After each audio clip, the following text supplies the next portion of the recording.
59 seconds after the hour. Time 1 minute and 32 seconds into the flight.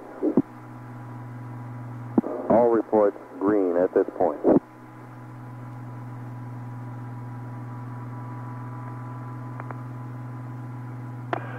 We're still go. RKV.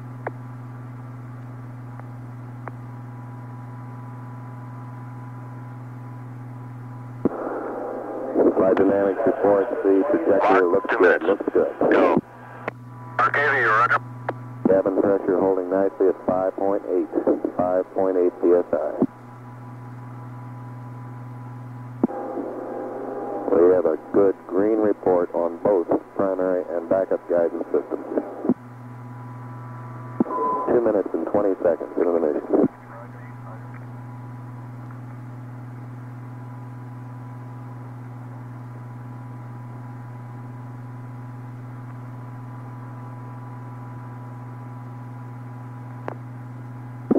We've got second stage thrust good.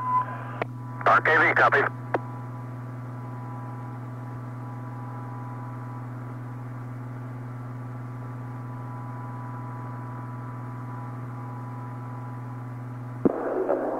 Minutes and 54 seconds in, we can confirm BECO. We have good, systems a are good go. turn on that second stage. 3 minutes into the flight. RKV, UHF down. Roger. Yours. Telemetry solid. Guidance 3 minutes. reports it looks real good in the upper part of the reel. Good UHF down. Nose of the scanner firing jet.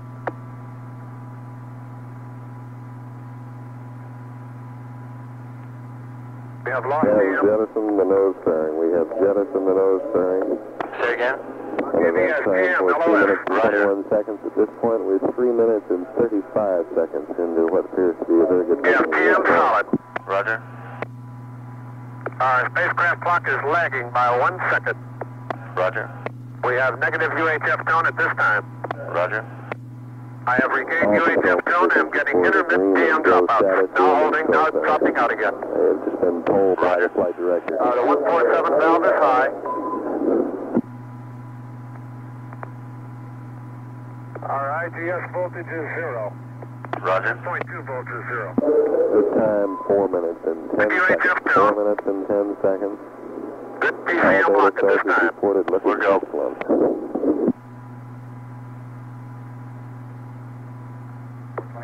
Getting PCM dropouts. Now locking up again. I've lost UHF tone. Understand. 4 minutes and 35 seconds. 4 minutes and 35 seconds. Approximately 1 minute from now, we Have good should PCM have at the this time? engine cut off. Now lost PCM. Now locking up again. Still holding is excellent. Have regained UHF tone. Good PCM.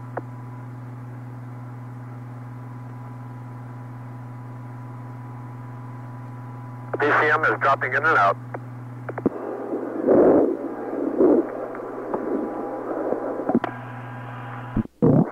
Momentarily, within 30 seconds, should be beginning its blackout period.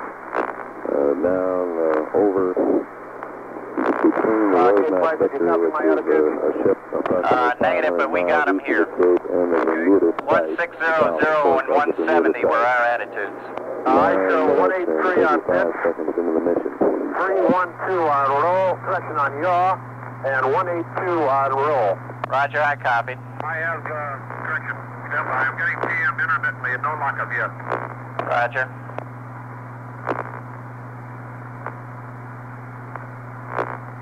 I have PCM solid.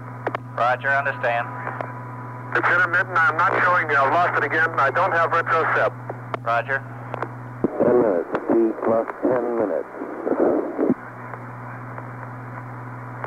This is the period of the maximum heating rate. UHF tone. Of the GT2 flight. Say again? UHF tone and intermittent PCM. Roger, understand. You still have no retro jet. 10 minutes and 25 seconds into the mission.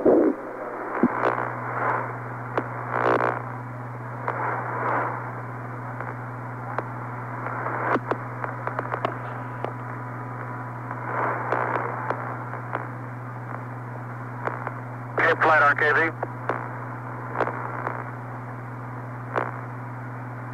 A flight RKV. Stand by.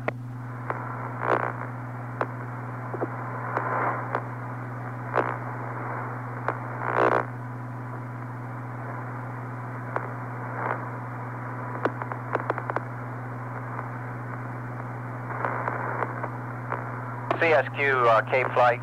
Go ahead, Cape Flight, CSQ. We feel that we did get retrojet, and we had some noise during that period, but we saw all the proper events occur. We think it did occur. They're coming up past the maxi peak rate point. They're coming into the period of maximum reentry load. Within 15 seconds, we should end the blackout. And we'll bring you that report as soon as we get it from downrange. Everything looking good at this point. All systems working properly.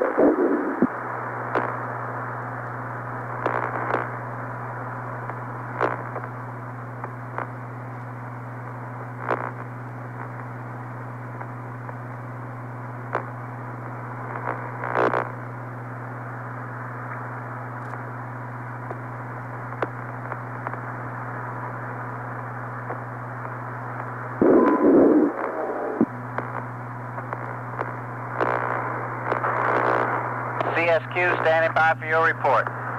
CSQ, roger. RKV, can you give us a TMLOS? 12 minutes and 20 seconds into the flight. TMLOS for RKV plus 9 minutes and 15 seconds.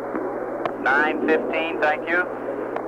Plus 9 minutes and 15 seconds. Understand. Flight RKV Capcom, I was showing a retro sublight, but I won't confirm it. I had intermittent TM. Roger, that's the same thing we had.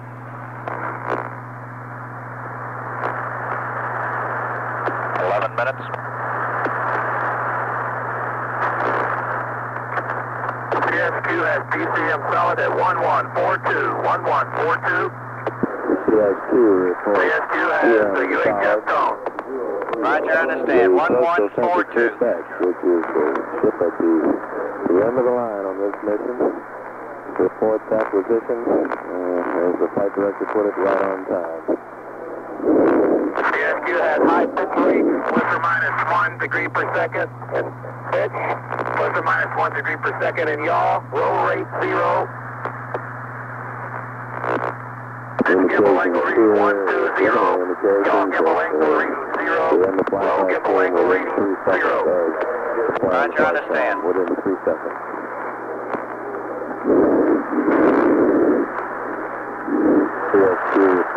Let me know if you start taking off. CSQ has ring A and ring B, thruster activity. Roger, understand. CSQ has tape playback. 14 minutes. CSQ has tape playback, roger. CSQ received dump at 1249. 1249. And at this point, we'd estimate we're about a little over 5 minutes. We've had DCM all over. 5 minutes from landing. DCM appears to be dropping in and out. Systems, all the remaining recovery systems continue in the pattern of the other systems. All systems appear to be go.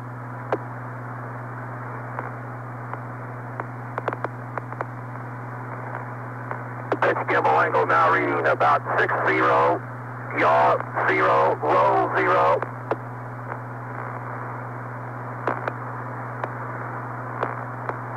All rates are fluctuating above 0 on all 3 axes.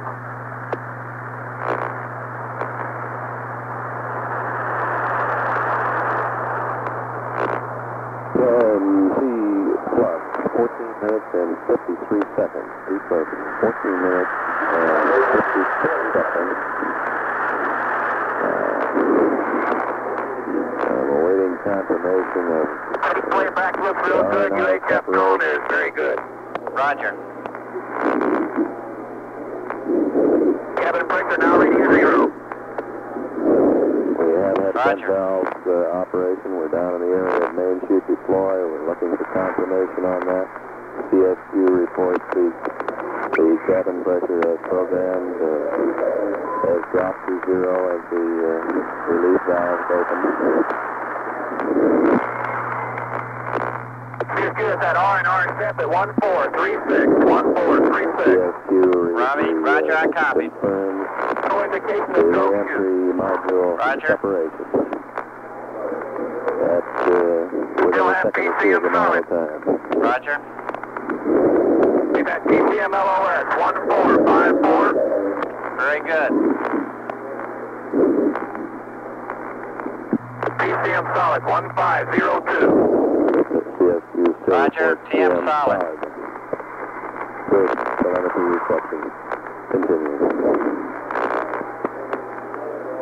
The CSQ should be able to hold that right up to landing.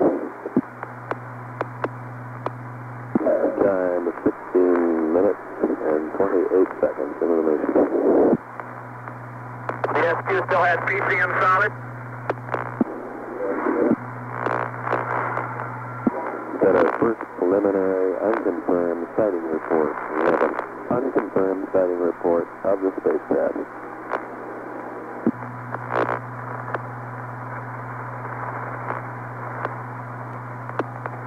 TM cannot confirm drogue shoot.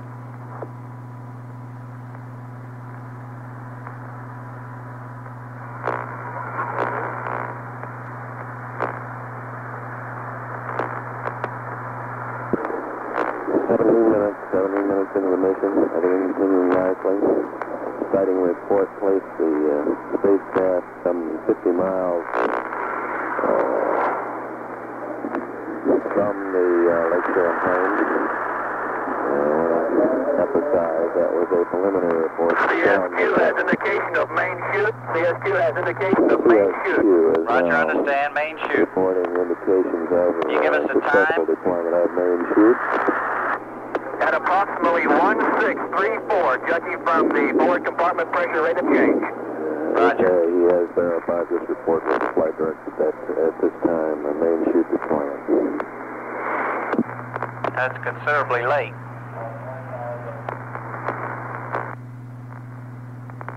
Eighteen minutes into the mission. Solid. CSQ Say again? still has CM solid. Intermittent PM. Say again. CSQ has intermittent PCM. Roger.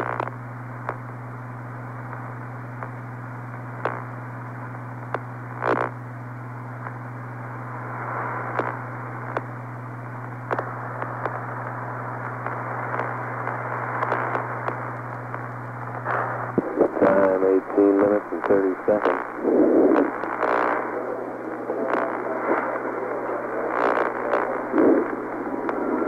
CSQ confirms rescue beacon on. CSQ has just advised the rescue beacon. The rescue beacon in Flight, the you copy? spacecraft on the automatic again? finding aids CSQ is confirms on. rescue beacon on. Roger, understand. Rescue beacon on. Rescue beacon on and functioning properly. CSQ still has UHF 19 on. minutes. Roger. 19 You minutes. still have PCM? That's affirmative. PCM solid. What is your elapsed time? Say again, K-Flight. What's your present elapsed time? 1818. Roger. We have PCM LOS at 1818. Roger, understand.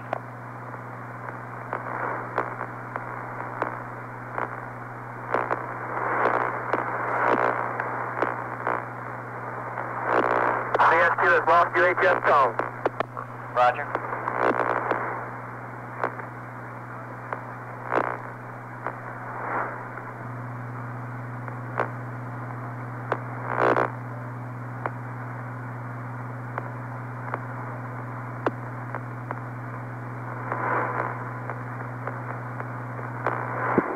Time right, 20 minutes. 20 minutes and counting.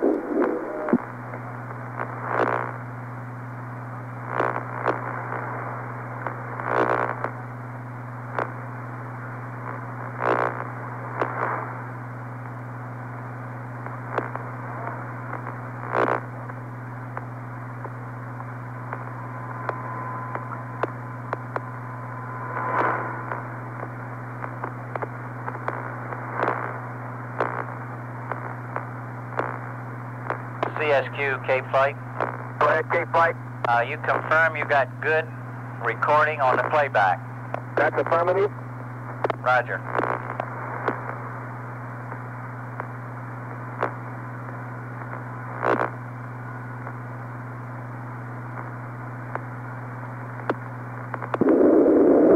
Mission control, approximately 21 minutes into the mission.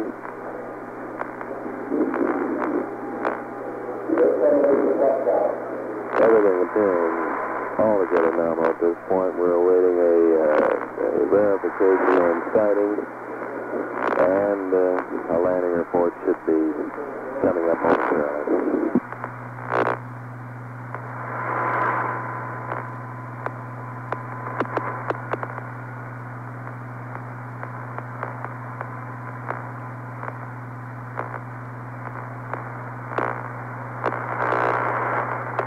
CSQ.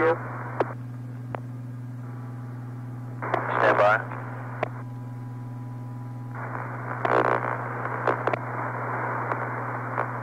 Go ahead, CSQ. LOS time. 1818. That's affirmative.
Mission control, at this point, the controllers, of course, are out of business.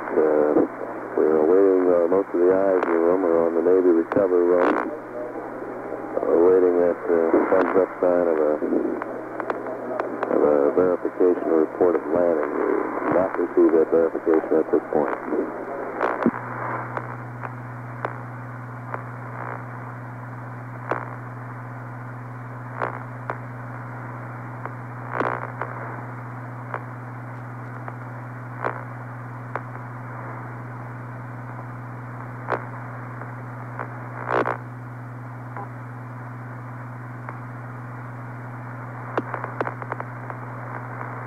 Just a word on that power failure here in the Mission Control Center. It was a momentary failure. I would estimate perhaps 20 seconds. We'll have to get a precise fix on that later. But in the history of Mercury and Gemini, such a failure has not occurred during a mission. Such failures, however, have been simulated on individual consoles, the entire as well as the entire control center. We've simulated loss of power in the blockhouse and other critical elements along the way. In view of the simulation, I'd say that the rather abrupt situation caused almost no consternation among the controller element here.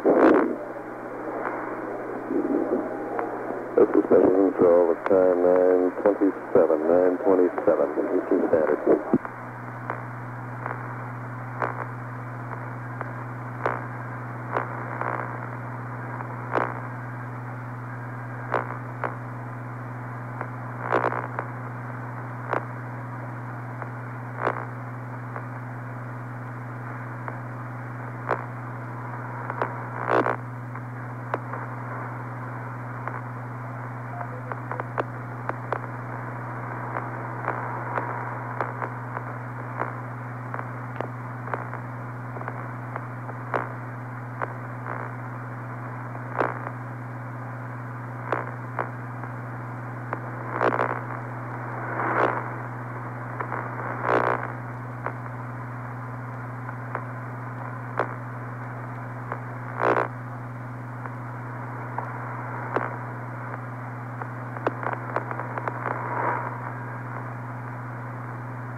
Procedure CSQ. Go ahead.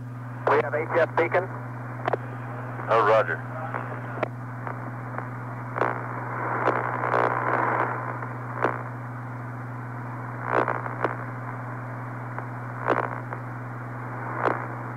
This is Mission Control. CSQ from AFD. Snap on Go ahead. Roger, can you get any bearing at LOS? Give us any bearing data at LOS. Stand by Two one. indications here. The Lake Still have the Champlain HF? has launched helicopters. I repeat, they have launched helicopters. If you got the HF, get us a bearing In on the the postal HF. census feedback reports, they have a solid tone from the HF recovery beacon system that comes into Stand by, function Kate. after a successful landing. The postal census Quebec is reading a good HF tone.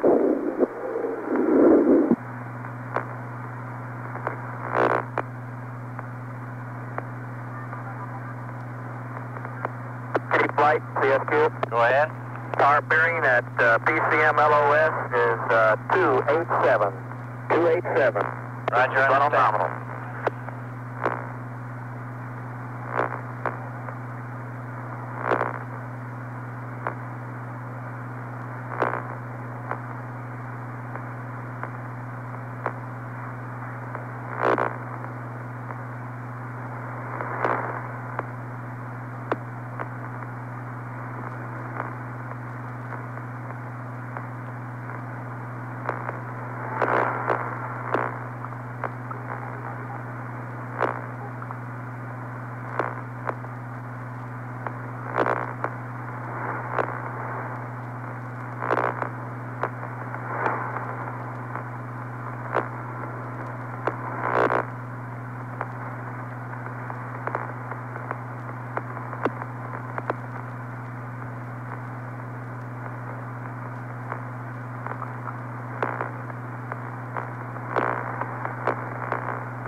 This is Mission Control. I have just conferred with the operations director.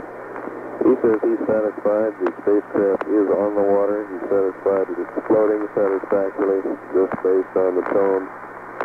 The recovery beacon being read by the coastal census feedback. He tentatively estimates its position at some 50 miles, some 50 miles north of the Lake Champlain, the primary recovery vessel.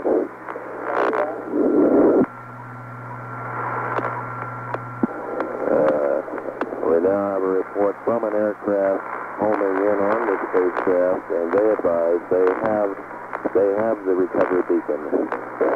An aircraft, a downrange aircraft, is also receiving the beacon, and hopefully we'll have it within eyeball momentarily.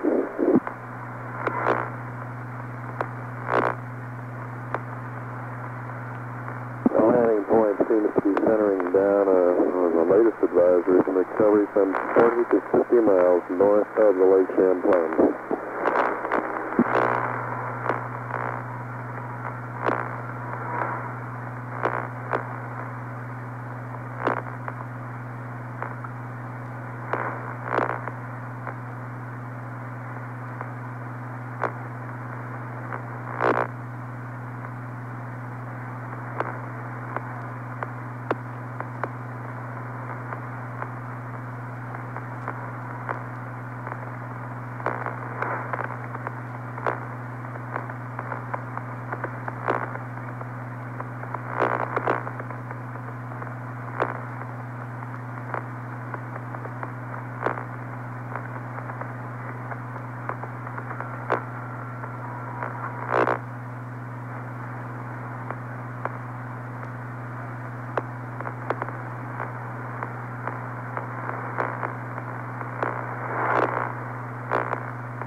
now have a positive verification of a visual sighting, spacecraft in the water, some 50 miles north of the program landing point. Helicopters from the Lake Champlain should be in that area right CSQ, now. Capcom, Also, Cape Flight. C-54 Go ahead, Cape is Flight, in the area. We have a positive visual contact to the spacecraft in the water. Have swimmers aboard, and it'll be dealer's choice as to whichever one gets there first will deploy their swimmers.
Additional reports of visual sightings of the spacecraft coming in at this time.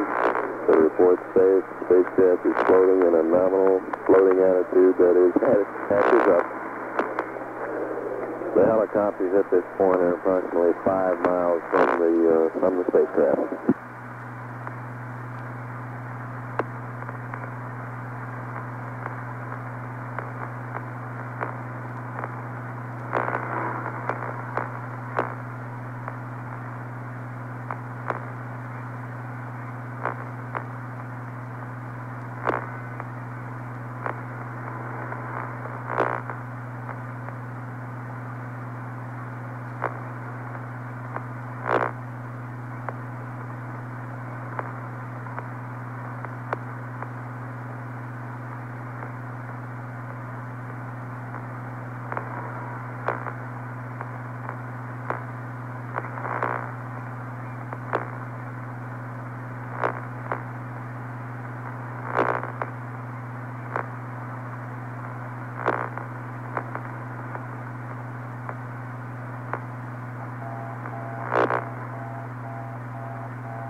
This is Mission Control.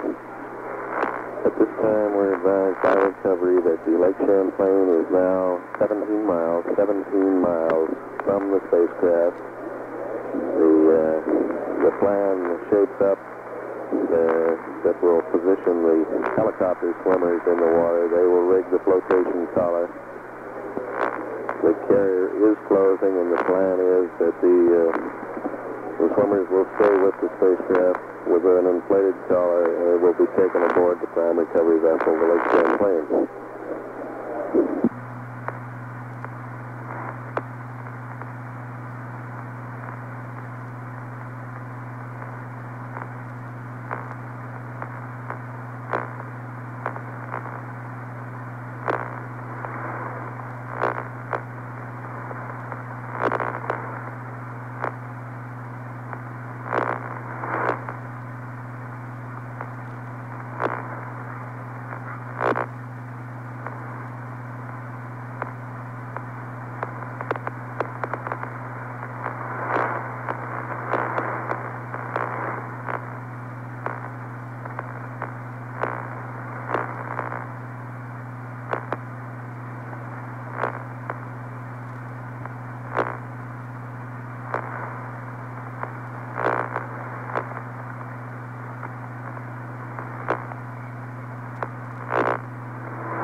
This is Mission Control.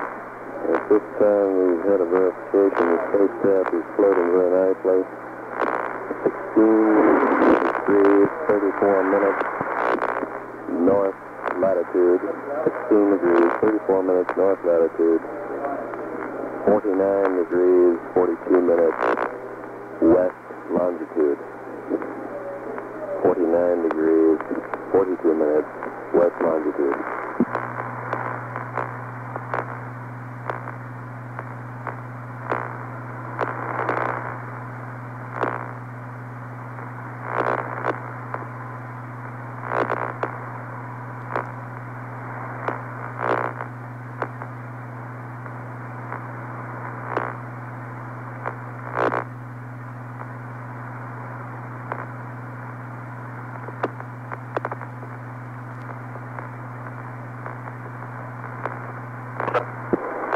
Mission Control, we have reports of discovery that the swimmers are in the water. The swimmers have deployed.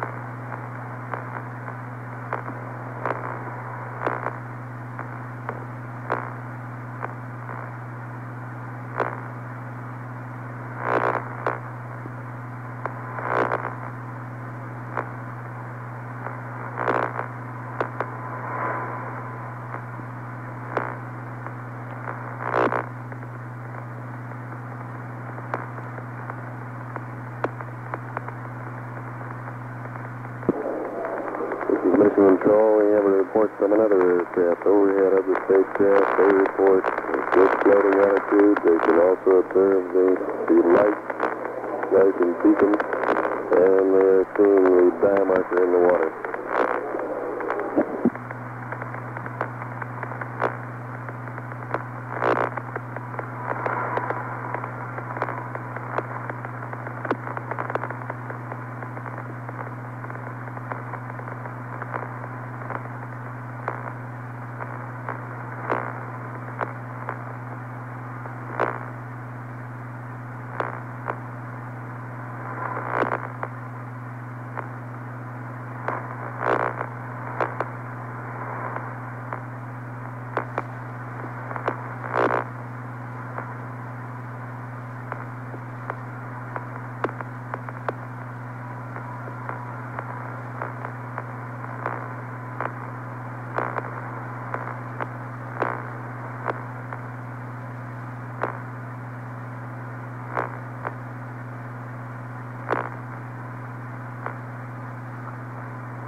CSQ, Capcom, Cape Flight. Go ahead, Cape Flight, CSQ here. We have swimmers in the water. The light and the dive marker are visible by an airplane, and its attitude is nominal. Roger. Good show.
CSQ from AFD. CSQ, go ahead. Roger, they have swimmers in the water now. They got the collar rigged. The spacecraft looks normal. The carrier is about 16 miles from the spacecraft. Roger, CSQ. RKV, you reading? RKV, Capcom, AFD.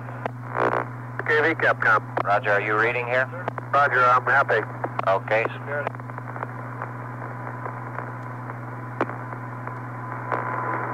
Houston flight, Cape AFD, do you read?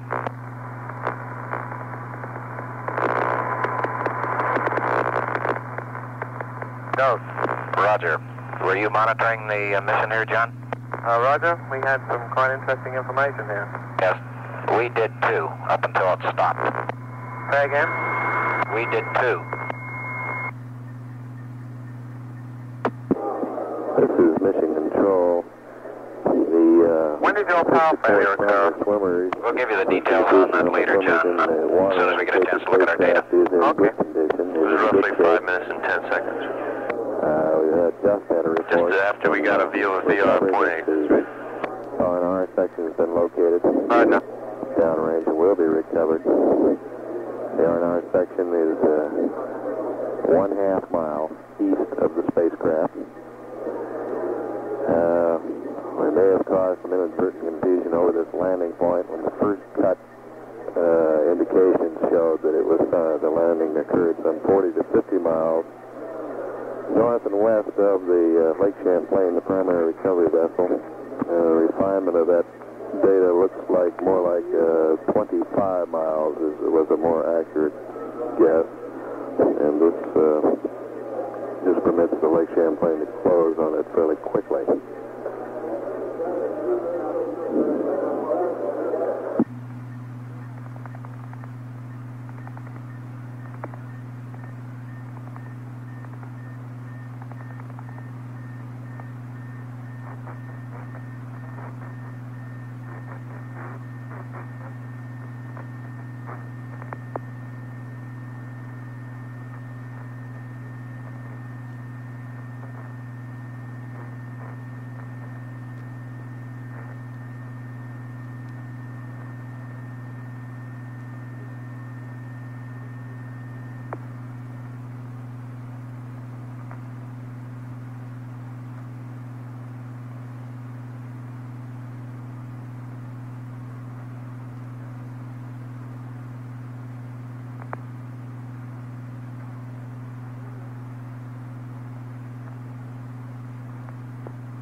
RKV CSQ, do you read?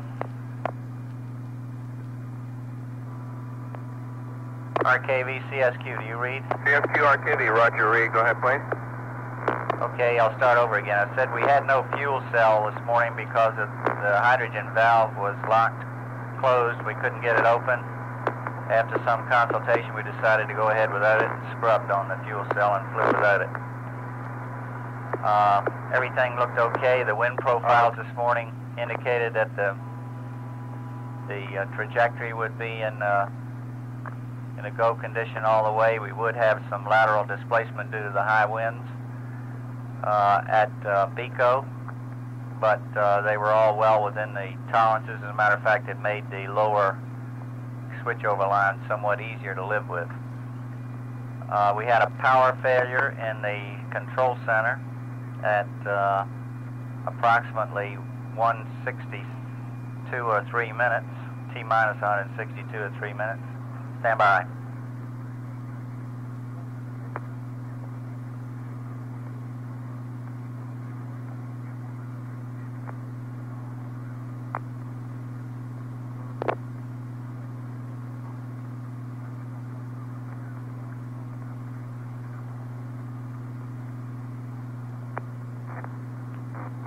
Okay.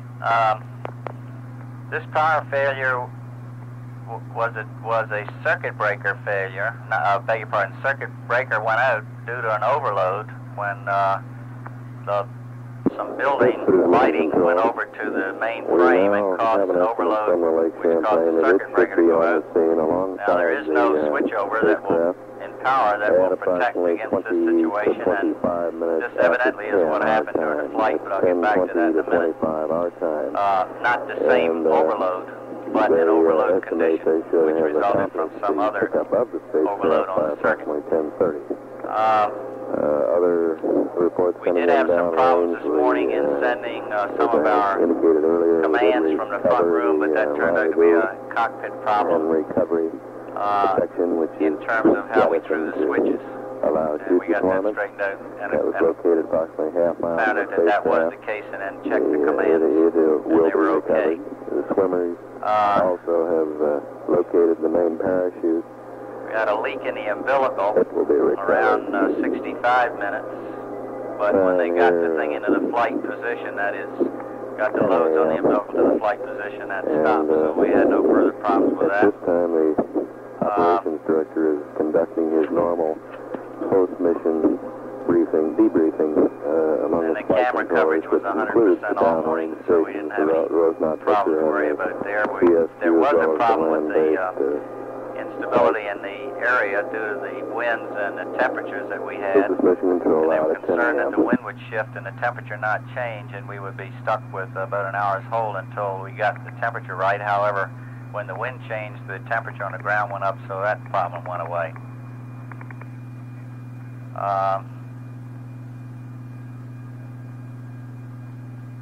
No other important aspect of the count until we got down to the point where we were ohms firing, and we were obviously having trouble there again getting a hot firing out of the ohm system. No trouble at all out of the RCS system. We had the same drooling conditions, although it appeared to me this time we had a lot more oxidizer in the system coming out than we did in the last operation. Right. But they finally got a satisfactory burn. We held about 4 minutes for it and got a satisfactory ohms burn. Actually, we only held about a minute, but they had to recycle at 6. After that, everything went okay. We had no further problems, right on down to 0. Everything in the spacecraft seemed to work okay, and within and the trajectory was right down the pike the whole flight. The power on the booster was good, both in first and second stage.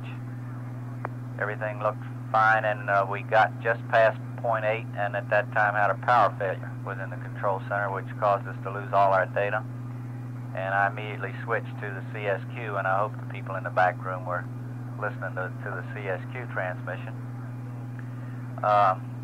They gave us all the inputs, which indicated that the spacecraft SEP had occurred properly. I did not send the spacecraft SEP command simply because I had no time base, and I was somewhat concerned that I didn't know what the time was, and since I got the report of spacecraft SEP and burn indications, I decided not to throw it.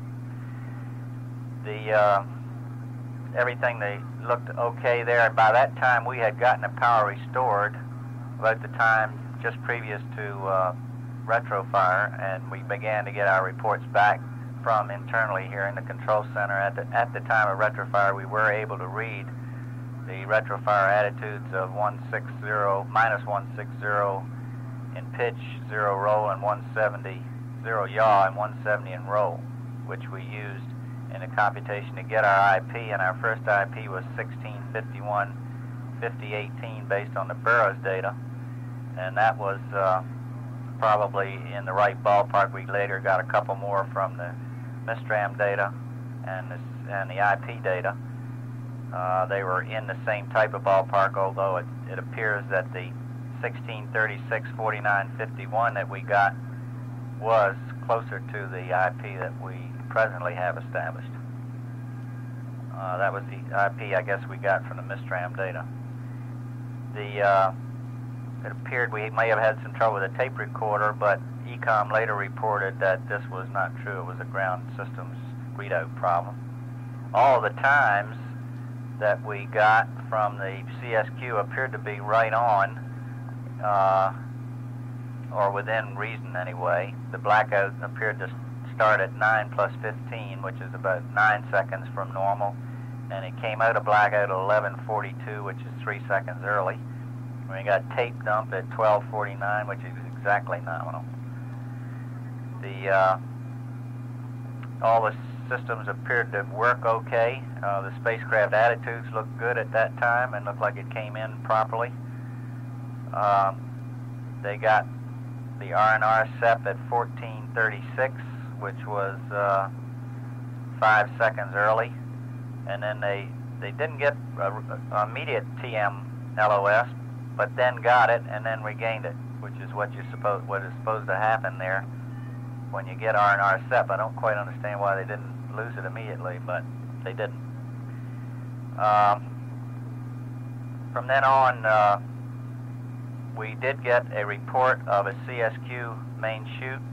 They didn't get that till 1634, which is considerably late, but this may have been due to some intermittent TM, or they're not having cleared their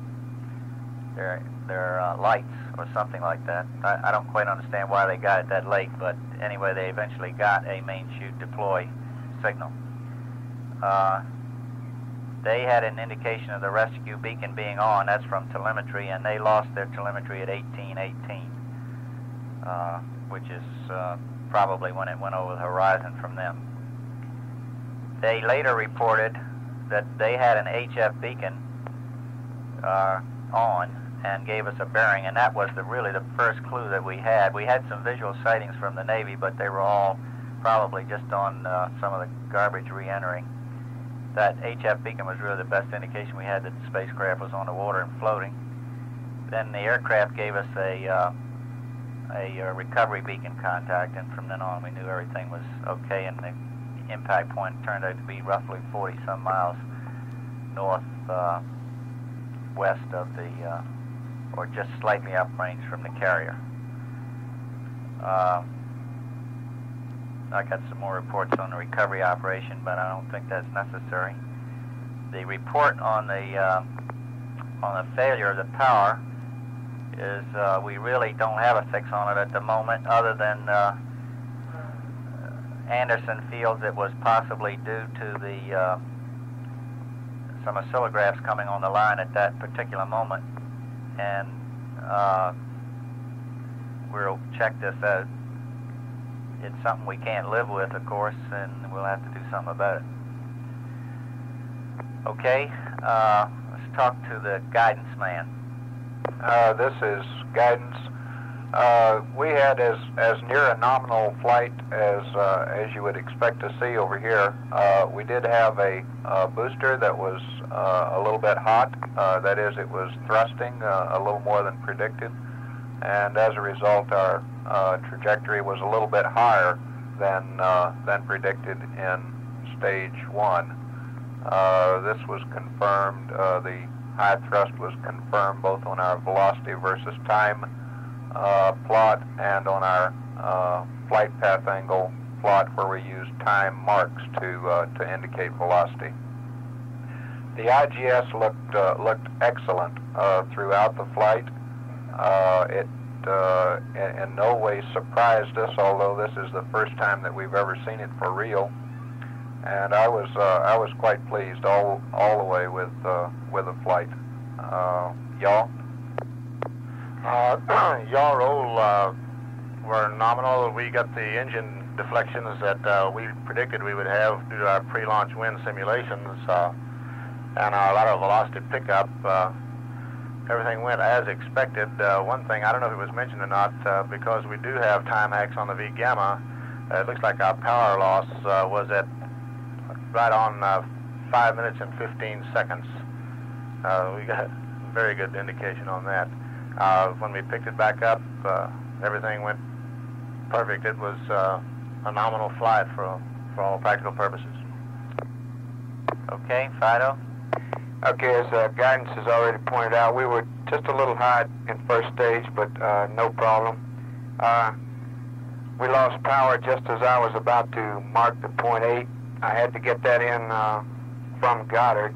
Goddard also lost data at that time, but got it back in time to get enough data to do a go, no-go, and I think I passed the answer on to you that the cutoff did look pretty good. We were just a little over speed and slightly lower in gamma than we had thought, lower than the nominal.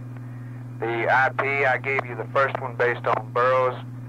The best answer, according to recovery that we had, was the last IP that I gave you based on the low-speed Antigua data. Roger. Would point out that when we had the power failure, I was able to go to Burroughs and get the report that they had transmitted SECO and ASCO, and by about that time, Goddard had started receiving data again.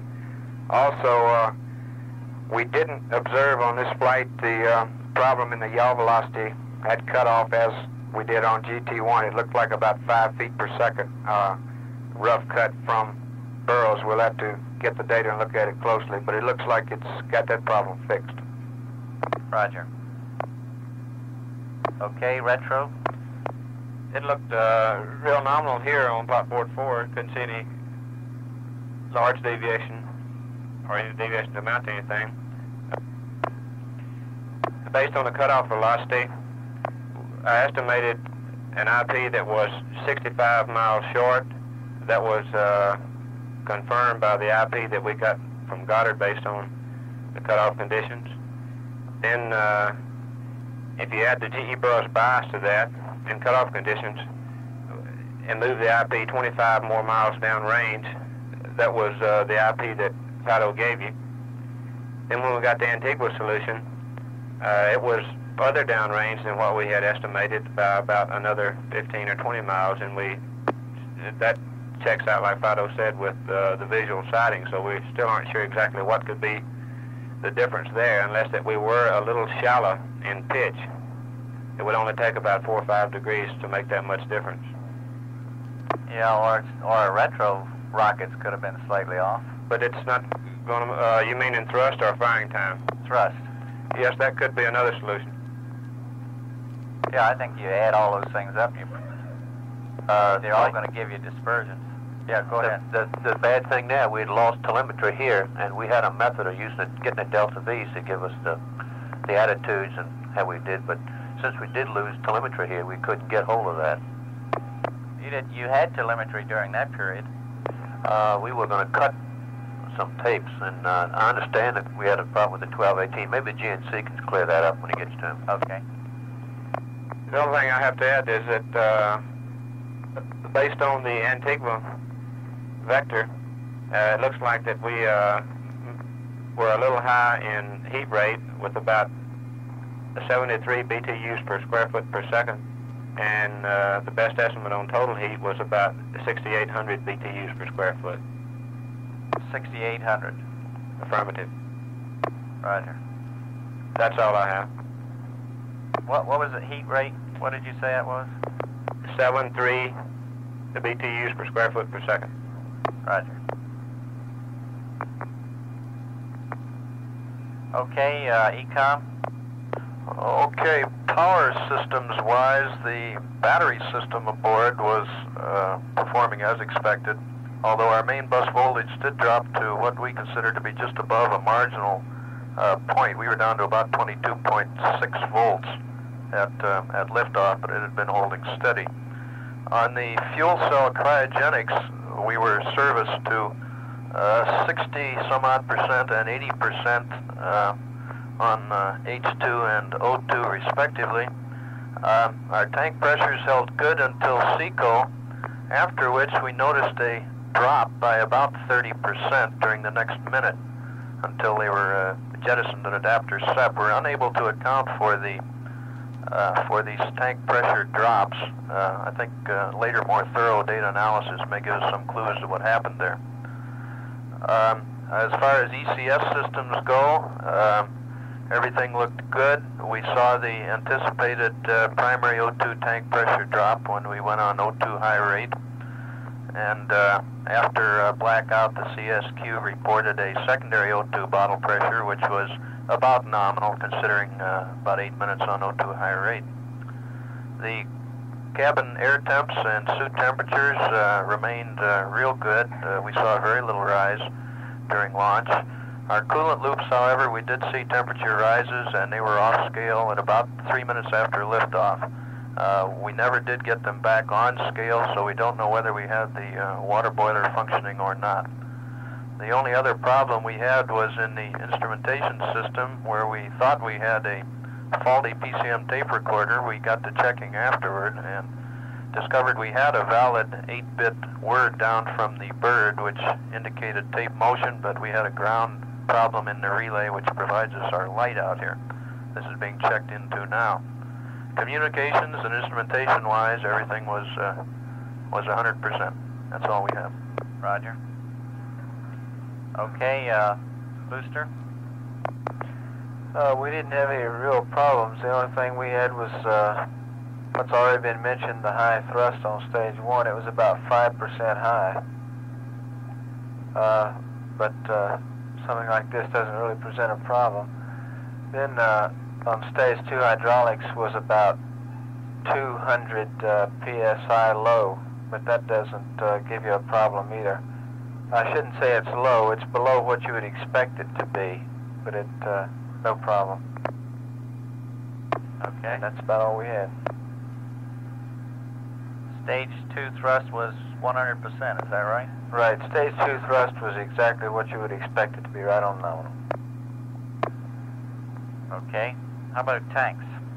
Everything was normal with one slight anomaly. Just short of 4 minutes, we had a stage 2 oxidizer B sensor fluctuating very slightly about plus or minus 3 psi.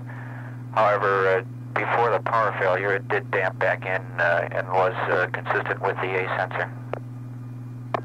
Okay. Capcom? Everything was relatively nominal here, considering the little erratic power situation we had, which gave the MESP panel a little trouble. Yeah, roger. Other than that, nothing. There's a couple little items there in-house. I'll talk over with you later. I'd like to discuss. Okay, GNC? Flight, the first thing that we became concerned was the ohms regulator pressure being high in the countdown, and we checked that out and found out that we were, in fact, looking at the real regulated pressure, and it was high, but it was at an upper limit of what people would go with, and we pressed on. The next problem was when DEO5, the plus 10.2 IGS volts regulated power dropped out. We experienced this on the last attempt to launch DT2, and it occurred almost at the same time today. It came back more quickly and was verified as an instrumentation dropout. It was interesting to note that 25 seconds after liftoff, it again went out and stayed out for the rest of the time we saw the spacecraft. The fairings were jettisoned correctly about 2 seconds early by my reckoning. Everything looked normal throughout the powered portion of the flight that we saw here, other than those things that I mentioned. I was elated, as was guidance, with the performance of the onboard system. It really looked more stable than the simulation data on normal was. We had our power dropout, and after that it became fairly difficult to confirm events until we switched to Grand Turk data and had done a little bit of regrouping here. And probably 5 to 10 seconds prior to retrofire, we got a good enough signal, although there was still some noise, to start reading data. And I was able to pick up good readings on gimbal angles on my meters. Unfortunately, the 1218 was affected by the power failure, and we weren't able to cut any of the computer data we hoped to get. I'll say more about that shortly. We saw our events from retro on, and they looked good. Data again got noisy, and we did not confirm the retro SEP event, which RKV also reported that they did not confirm. I thought we got very good reporting from the RKV and CSQ, with one exception, and that was that RKV cut their telemetry data from static buffer in their 1218, and we'd like to have them replay their tape and recut that portion of it. The manual portion of their reporting was quite good. We replayed our tape here to look at some of the data. Rather, we replayed the tape recorded at Grand Turk down there and farmed it up here. It confirmed normal events and normal analog functions during the portion after separation. Except again, I again missed the retro SEP, and it may have come in and gone out because it only stays on for about 5.5 seconds, but I don't think it occurred. It's interesting to note, if this was a spacecraft problem, that early in the GT2 planning, this used to trigger your landing sequence, and we requested a move to the electronic signal rather than the limit switches, which might have been a good thing. We'll still check on that retro SEP. We're going to replay a second time pretty soon. There was a 1218 problem on our first replay, and we still haven't acquired the data we like. Other than that, I have no further How about input. the scanner? What outputs do you have on the scanner? The Horizon scanner? Yes. We have some outputs on it. I must confess that there's so many other things to watch that I haven't really looked at them yet. We'll get back to looking at that later on in our data analysis. Also, one other thing, RKV reported that the GDO1 TCA number 9, which is nav firing thruster temperature, increased from 60 to 100 degrees during the SEP burn or immediately thereafter. And on our replay, we noted that also. That's not too big an increase, so I'm just as glad we weren't taking any big actions based on it. Roger. Okay, Surgeon, you have anything to add? No, we just confirmed these things that Ecom was saying down there, and the can man's ready to go. Roger. Procedures? I'd like to ask Cliff a question. What loop did you get the report of the Burroughs SECO on? Because I got it up here, I believe, over the launch vehicle test conductors loop at 5 minutes, 38.5 seconds. I got it over the full period 3, our normal loop. Okay, well, I don't have that one, so we did have a backup there, and we got the confirmation that Burroughs had sent this, and we were set up to send these functions if the RKV could not have acquired or had lost it there. Roger. What time was SECO again? Burroughs has 535.5. Okay. Okay. Any other inputs? Network? Network, do you have any... No, sir. We're pretty well aware of all the power outages and so forth that we have had. This requires looking into. Okay, how about the CS? We'll go to the RKV first. Cape Flight RKV, how do you read? Go ahead, loud and clear. Okay, we got acquisition approximately 9 seconds earlier than we expected. We got the UHF tone prior to the TM, and it was real good. We had very poor TM intermittently during the pass, and this is probably the reason all the times on our summary messages were the same. We are going to play the tape back, which we have done a couple times to make up our post-pass message. They have just finished the CALs, and we will send new summaries to GNC. Our angles that we read out at retrofire were questionable because we had questionable data, I believe, from also the TM dropping in and out. We had good DCS signal strength throughout the whole pass, and the rest of the parameters, which my systems men were real good at dishing out, were passed on to you in our post-pass analysis. Everything seemed to go pretty normal.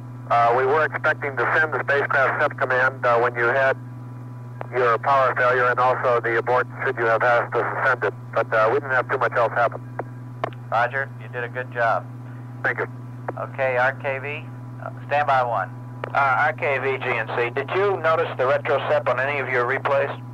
Arnie, I got a retro SEP light, like I mentioned to you right after I had LOS, but I didn't get it as I had a TM, and I couldn't confirm it. Understand.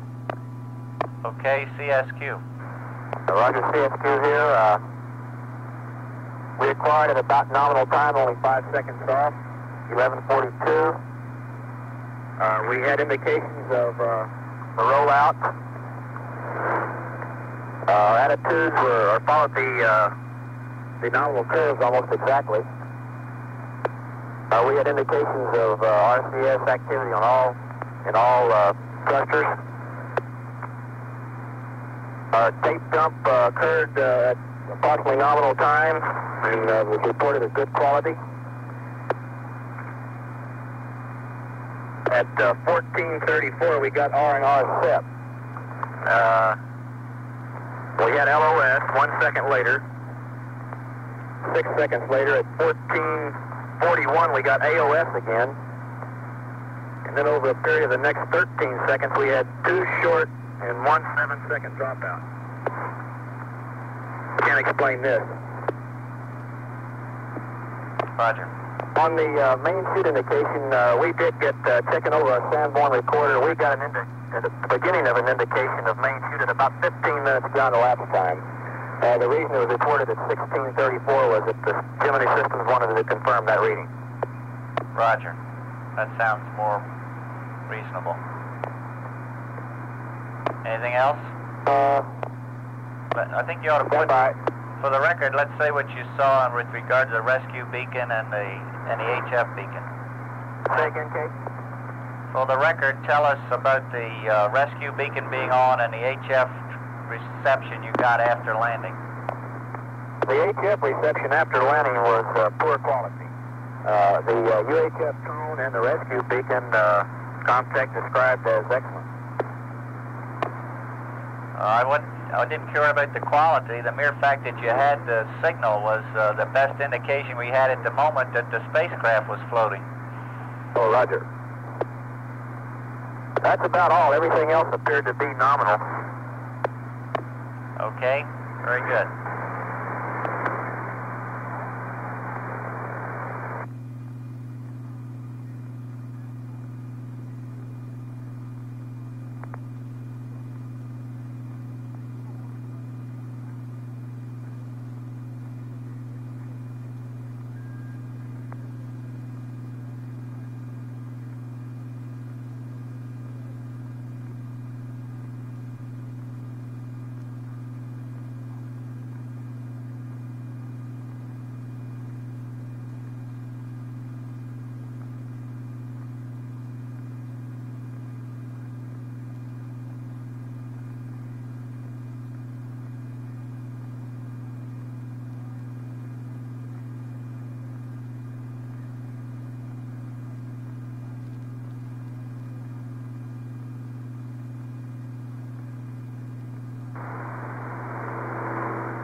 Go ahead.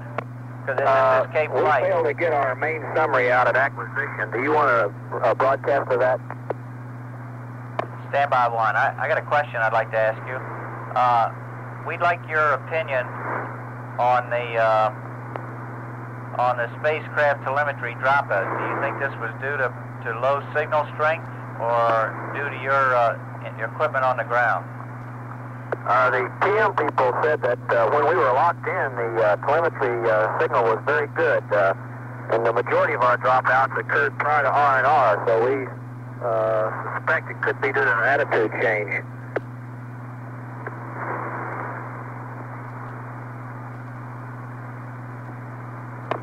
What was the period of dropout? The average period of dropouts was anywhere between 1 and 3 seconds. Roger. Okay.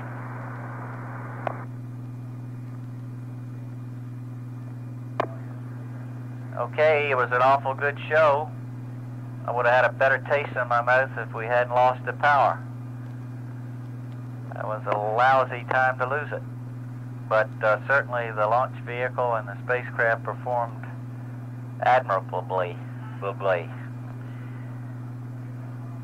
Okay, that's all I have. Church is out.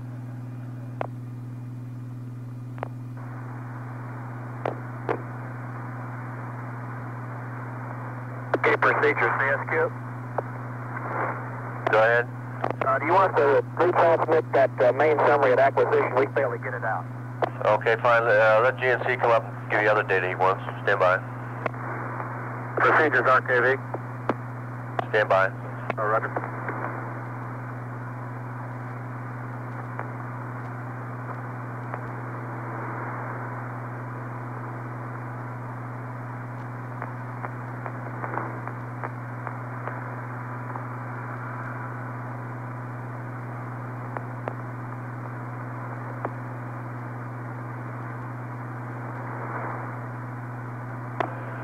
GNC is going to come to you in a few minutes, RKV.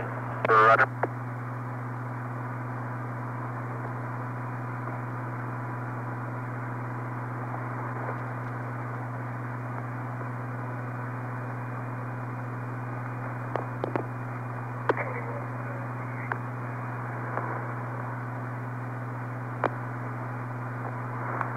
RKV Cape. Cape RKV. Did you enjoy it? I thought it was terrific. I'd like to see a lot better TM. Yeah. We would have liked to have seen some TM a little later. I'll tell you, I feel as though I'm becoming a part of it. Uh-oh, you're hooked now. I'm even willing to stay on the ship. Well, have a good time in the big city. RKV, CSQ. CSQ, RKV. Go ahead, Chuck. Are your palms sweating? Say again? I say, are your palms sweating? Well, I've never heard them called palms before.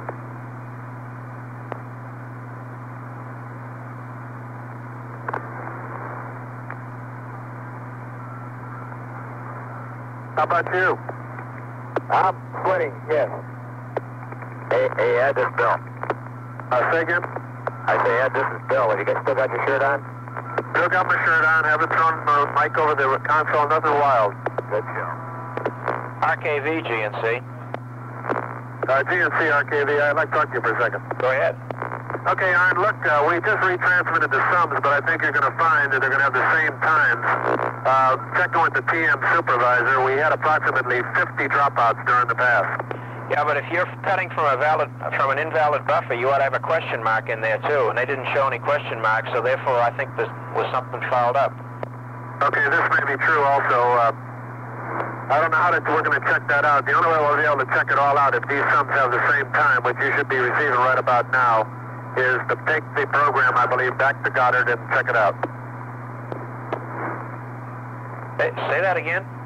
I guess if these times remain the same on these messages, which you should be getting in right now from Goddard, we retransmitted on the playback for you.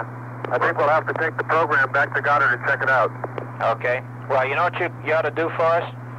Anything you say, go ahead. Oh, wait a minute. Let me think about it a minute.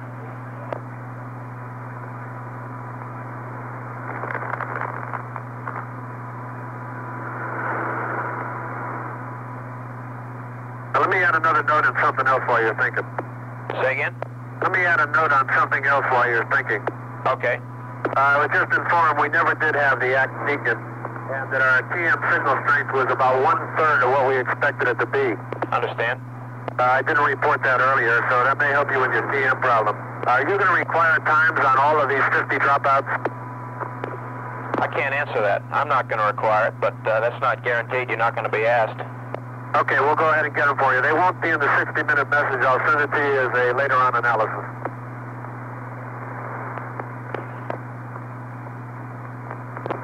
CSQ, I'll be right back to you. Just a second.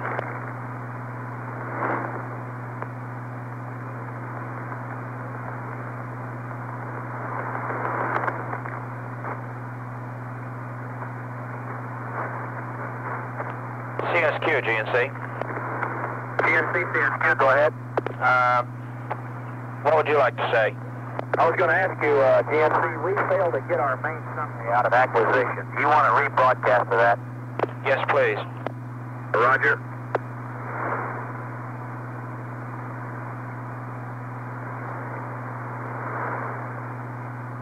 CSQ, GNC. Go ahead, GNC, CSQ. Have you played your tape back yet at all? We're playing it back now, Arnie. Well, cut us a main summary for it when it's good, and that'll do it.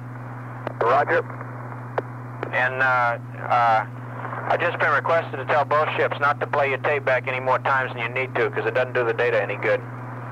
RKV, I'm gonna look into this thing before I ask you to do anything else beyond what you've already done. Okay, on one other thing, we got back at least 2 copies of each sum, which was the same problem we had yesterday. Raj, we noted all those copies, but we didn't know why they were there, so we didn't say too much. I gotta go talk to Goddard. We'll see you guys in a little bit. Okay, we'll stay up on the net. I may be back to you. Roger. Right.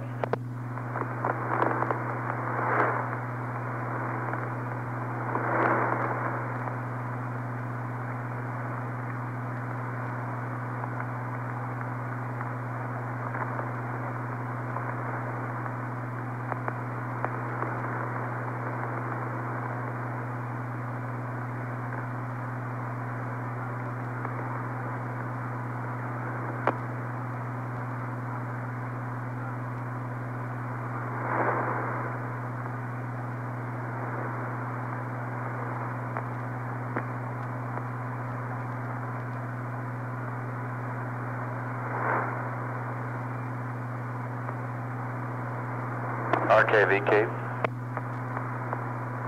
Okay, procedures, RKV, Capcom, go. After you're finished there, don't play the telemetry tapes anymore. Yeah, we played them a couple times and we were going to stop. That was about it. I didn't even want to play that last time. Sergio, we'll see you. Gene's writing you all a message right now. Say again? There's one more message coming to you here. Okay, we're flank speeding it right now. Okay, both RKV and CSQ will give you time to transmit in your final post-pass message or your report to the flight director, and you can do it while you're en route. We'll probably be getting it somewhere around, I'd say, 13 to 1400 Zulu tomorrow. Say again? Cape AFD, say again, please. Roger. Ed, I will want your final post-mission evaluation by Twix by around 1400 Zulu tomorrow. Roger, understand. We'll have a post-pass out for you in about 20 minutes also. Okay. AFD, CSQ. Go ahead. Are you referring to the post-pass analysis message number 2? I don't know if it's number 2 or not, Bill. Your final analysis of the flight. Roger, we understand that the final analysis message has to be by tomorrow at 1300. Is that affirmed? Yeah, we'll see tomorrow, and you can send it in to us, and we'll release permanently then tomorrow. Good show. And did you copy about the telemetry tapes? No, don't replay them anymore? Roger, we got you. Okay, fine. We'll see you tomorrow then. Right on. RKV Capcom AFD here. RKV Capcom AFD. Cape AFD, RKV, Capcom. Roger, Ed. I don't think we're really interested in getting the time of all of these dropouts. I think what we're more interested in is a gross cut at the number, and if there's any period or any cycle you can determine from it. Roger, understand. Okay, we'll be coming back to you in about, let's see, I assume you guys are going to want to chow down shortly. Roger, we're going to get this 1 hour message out for you here in a few minutes, and then we're going to go on to food. Okay, before you shut down communications for the day, I'd like to talk to you probably in about half hour to an hour or so. Okay, we'll call you as soon as I come back from lunch. Okay, fine. Thank you.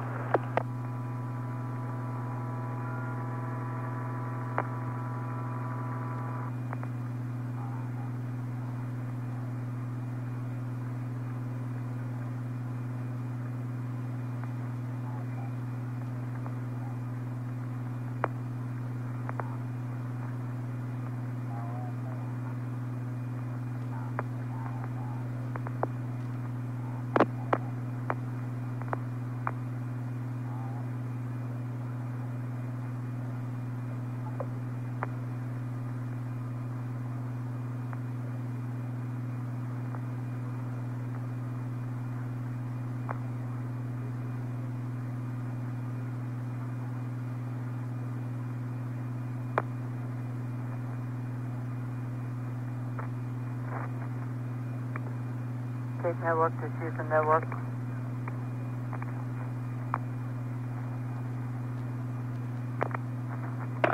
Houston Network, this is Cape Network. Hold on a minute, Bob. We got M&O here wants to talk to you. Roger, we're trying to get through to him the other way. However, the call was intercepted. Network, Cape Network, Houston, M&O. Roger, this is Cape Network. Go ahead, John. Are you copying me, Bob? Right, loud and clear. Okay, Lynn Dunsis just asked that I call in and get in touch with you and convey his thanks to the M&O people there at MCC for the support they offered us. We realize that we did interfere with them to some extent, and we tried to minimize it, but we were real happy with the support that we got from those people. And I think the general consensus out here is that our support was a big success, and largely due to the fact that we got the kind of support we needed from Bill Saunders and those people. So would you pass along a word of thanks to those people for us, Bob? Okay, fine, sure will. That's all I had. Okay, fine. You got the blue team in operation then, huh? Affirmative. We're green and go. Very good. What'd you say? The blue team is green and go? We're green and go. Very good. The blue team is green and go. But you gotta wear blue and red. M&O. Right, go ahead. Did they recover the spacecraft yet, Bob? I haven't been monitoring the recovery circuit. Evidently, I guess the carrier is about 1,200 yards. Roger, Bob. Thank you and good day. We'll be seeing you back at the range. Right. Bob, are you going to stay on the computer there until they pick it up? On a computer? I mean the console? Right. Okay, we'll man the console here. Yeah, we're going to be here. All we got to do is call somewhere in here, and we'll be in the building. Okay, well we'll be on the console here. Okay, fine. Is Walt there? What? Is Walt Ariano there? Yeah, he's standing here turning off the telephone. Okay, fine. You don't know how much they like picking up. Hello, Bob. Right. Do you want us to man the computer here? No. No specific reason why. I don't see any need for it. Okay. Everyone can go home, I guess. Okay, though. Except us working boys, as Eddie said. Yeah. Okay, fine. We'll see you. Lots of luck. You want to say something? Houston out. And network out.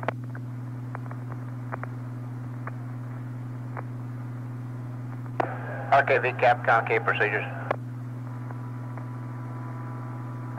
Cape procedures, RKV, Capcom. RKV, look, on those, when you got those dropouts, Ed, you told me the signal strength was very low. Is that right? That's affirmative. Would you have a low signal strength the entire pass? Say again? Did you have a low signal strength the entire pass, or was the signal strength fluctuating? Stand by, I'll get you a real good reading. Thank you.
Cape procedures, RKV, Capcom. Go ahead.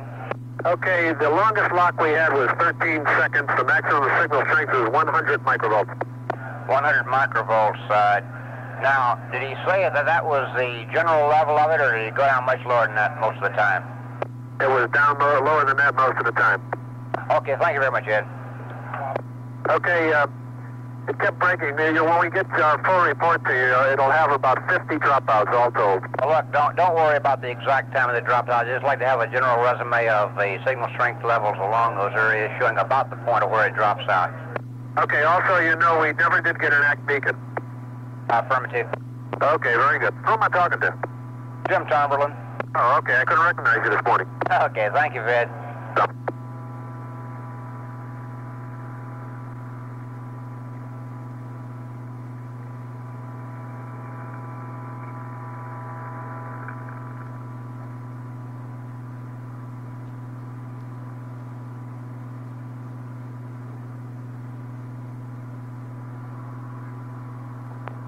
Attention all sites, they're rigging the lifting line from the carrier to the spacecraft at this time.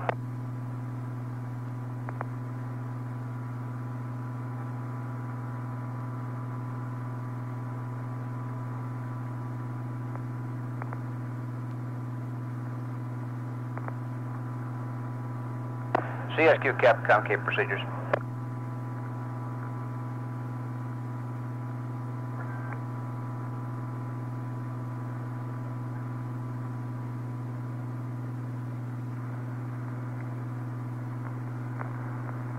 CSQ Capcom, Cape procedures. CSQ Capcom here.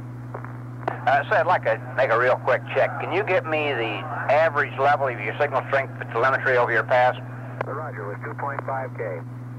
Repeat, please. 2.5K. 2.5K? Microvolts, Roger. 2.5K microvolts. Thank you.